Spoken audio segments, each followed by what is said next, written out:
lagi? Kenapa? Ada izin juga. Terus ada lagi yang ada lagi? Kenapa? Tidak ada keterangan. Ya. Berarti ada berapa orang yang akan hadir? 3. Ada 3 orang. Oke, kita mulai ya. SMK Bisa. bisa. Luar biasa. SMK 1 Pasti maju. mulai pelajaran hari ini. Kita baca doa dulu ya bersama-sama. Mungkin bisa dibantu oleh ketua kelas. Silakan ketua kelas. Sebelum belajar marilah kita berdoa menurut kepercayaan masing-masing. Berdoa dimulai.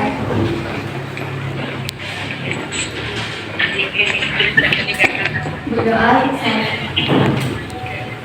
Minggu lalu kita sudah membahas tentang materi memahami peluang pasar dan usaha pengolahan hasil pertanian.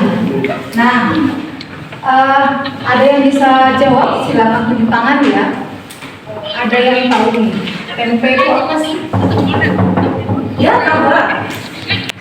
Tempe merupakan makanan tradisional yang berasal dari biji kedelai yang melalui proses fermentasi. Ya, boleh. Ada lagi yang lain selain itu? tempe bisa membuat supaya tidak cepat membusuk. Oke, selain tempe, pernah dengar nggak kata cloning? Cloning itu apa? Cloning adalah teknik membuat keturunan dengan kode genetik yang sama dengan sel induk tanpa proses pembuahan. Ya, Biji kedelai yang melalui proses fermentasi. ya boleh. Ada lagi yang lain selain itu? Tidak cepat membusuk. Oke, selain tempe, pernah dengar nggak kata cloning? Cloning itu apa? Saya Ya, boleh. membuat keturunan dengan kode genetik yang sama dengan sel induk tanpa proses Cloning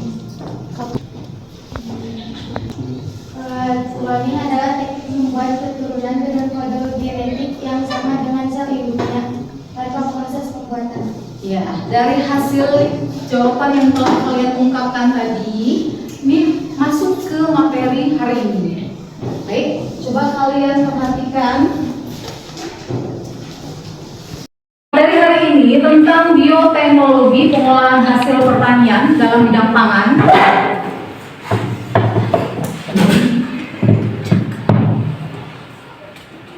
Elemen pada materi ini adalah E2, perkembangan teknologi yang digunakan proses kerja isu-isu global di bidang industri pengolahan hasil pertanian. Capaian pembelajarannya pada akhir fase E, peserta didik mampu menjelaskan perkembangan teknologi pengolahan hasil pertanian dan penguji mutunya, yaitu bioteknologi. Sama halnya dengan materi yang kita akan bahas hari ini ya, tentang bioteknologi. Kemudian tujuan pembelajaran yang akan kalian capai pada hari ini yang pertama adalah memahami dan menjelaskan tentang bioteknologi. Kemudian yang kedua, memahami dan menjelaskan sejarah tentang bioteknologi. Kemudian lagi mampu menganalisis perbedaan bioteknologi konvensional dan modern. Nah, bioteknologi itu sendiri apa? Gabungan dua kata dari bioteknologi, biologi dan teknologi, sehingga dapat kita artikan sebagai ilmu dan teknologi terapan yang memanfaatkan makhluk hidup untuk memproduksi barang atau jasa. Kemudian bioteknologi pangan untuk menghasilkan produk pangan karena dengan memanfaatkan mikroorganisme. Contohnya ada yogurt, keju, tempe dan sebagainya. Bioteknologi sendiri pemanfaatannya ada dalam mikrobiologi, biokimia, kemudian genetika, teknik kimia, biologi sel, dan enzimologi.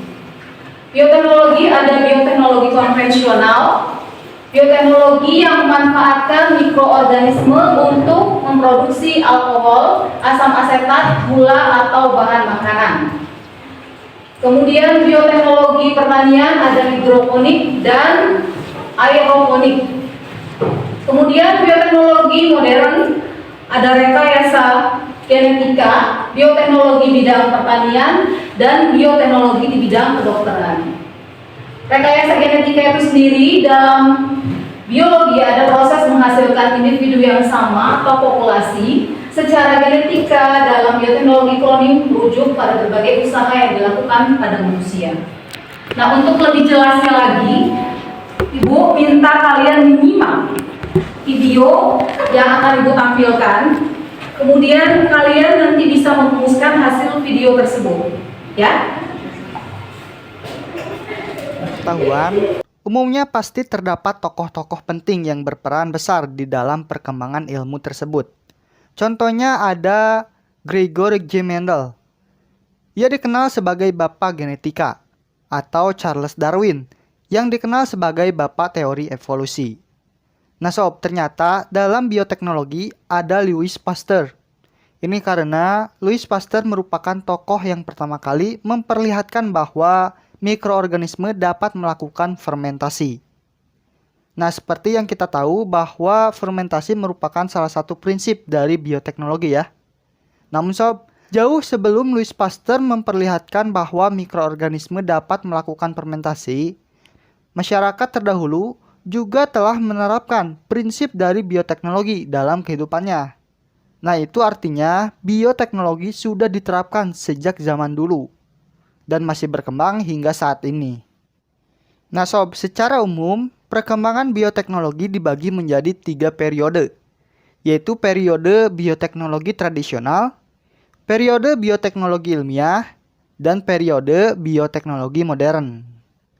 Nah sob, periode bioteknologi tradisional ini telah berlangsung jauh sebelum Bapak Louis Pasteur memperlihatkan bahwa mikroorganisme bisa melakukan fermentasi. Nah, diperkirakan masa ini berlangsung sebelum tahun 1800 Masehi. Nah, sob, sejak 6000 tahun sebelum Masehi, masyarakat Babilonia telah menggunakan ragi untuk membuat bir. Lalu, 4000 tahun sebelum Masehi, masyarakat Mesir juga menemukan bahwa ragi dapat dijadikan pengembang adonan roti. Kemudian, masyarakat Jepang itu dapat membuat natto dan juga sake menggunakan mikroorganisme. Terus masyarakat Cina, mereka dapat membuat supu dan kecap menggunakan mikroorganisme. Bahkan di Indonesia juga, masyarakat terdahulu dapat membuat tapai, tempe, sampai oncom menggunakan mikroorganisme juga sob.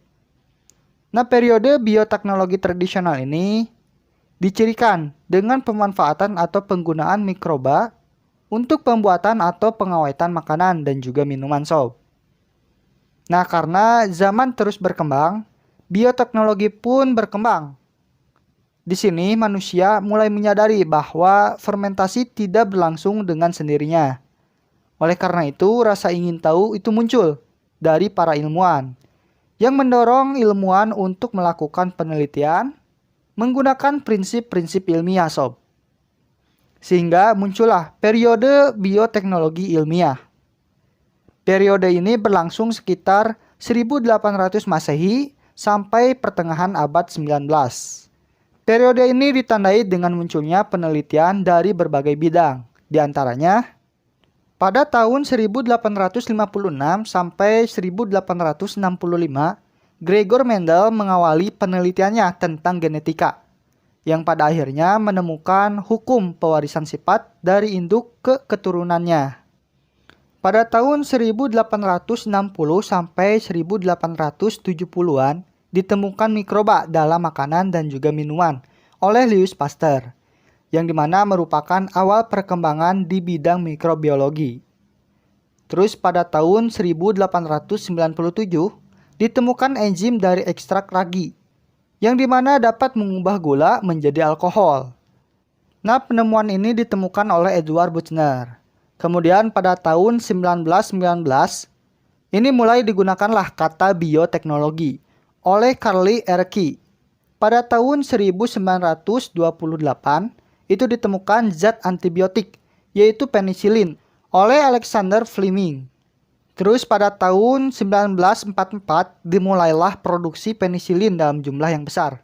Dan pada tahun 1953, ditemukanlah struktur DNA oleh Watson dan juga Crick. Oke, paham ya? Nah, setelah Perang Dunia Kedua, bioteknologi semakin berkembang pesat sob.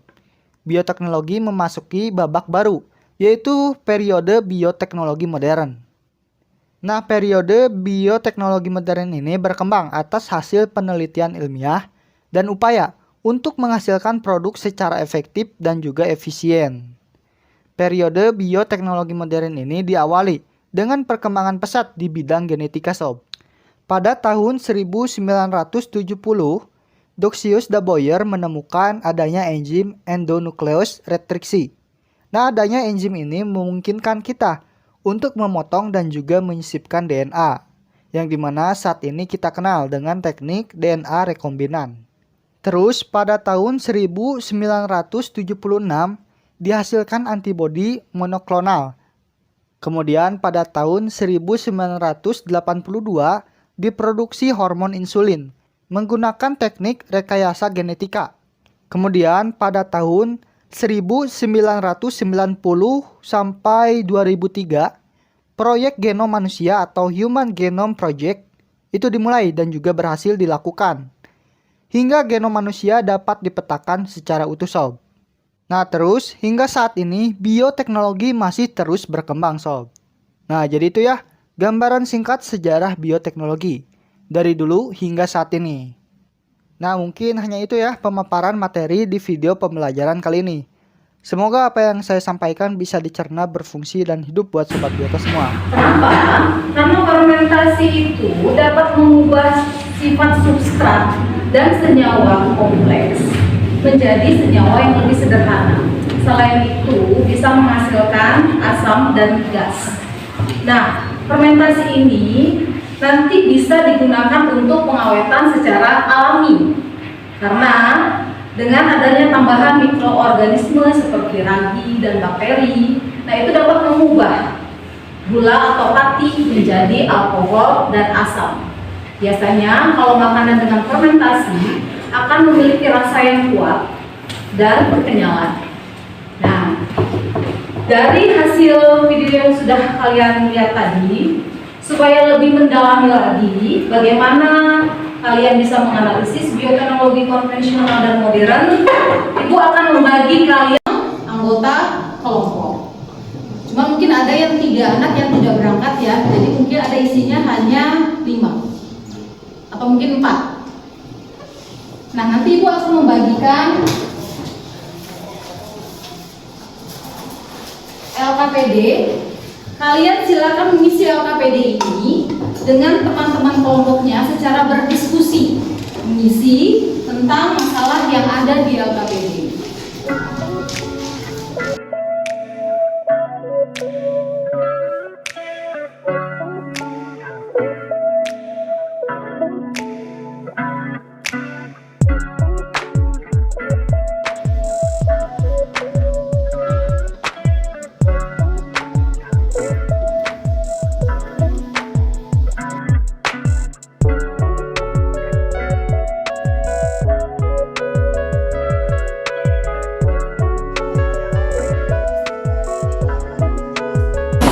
Ada lagi yang bisa memberikan jawaban untuk perkembangan bioteknologi yang konvensional? Tadi kan kalian sudah menjawab tempe itu apa ya? Mulai 1, 2, 3. Ayam gajah, gajah gajah gajah ayam, ayam ayam gajah, gajah gajah gajah ayam gajah. Kecil. Ada yang bilang besar? Ada. Bilangnya apa? Kecil. Berarti belum konsentrasi. 1,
Setelah melihat video yang disampaikan oleh guru, jelaskan pengertian bioteknologi berdasarkan katanya.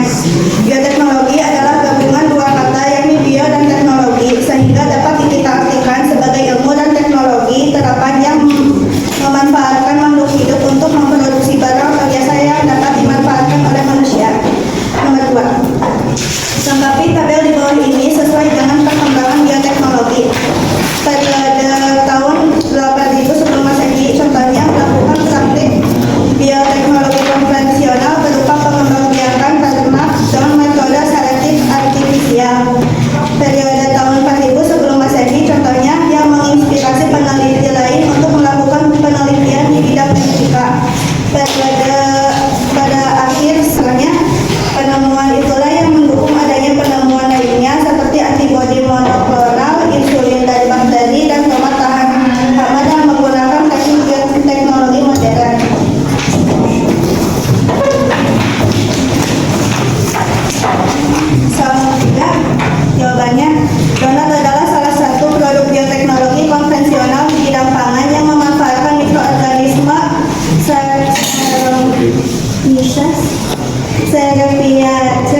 Nah, dari kelompok 6 dan kelompok 2 tadi ada perbedaan dari perkembangan bioteknologi seperti yang sudah kalian tonton tadi ya di video.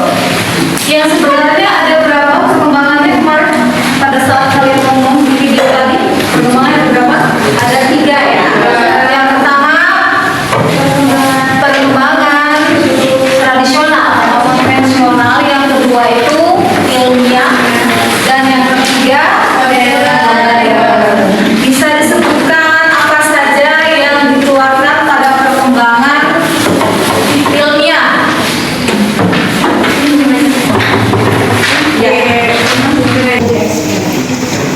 Lebih semangat ya.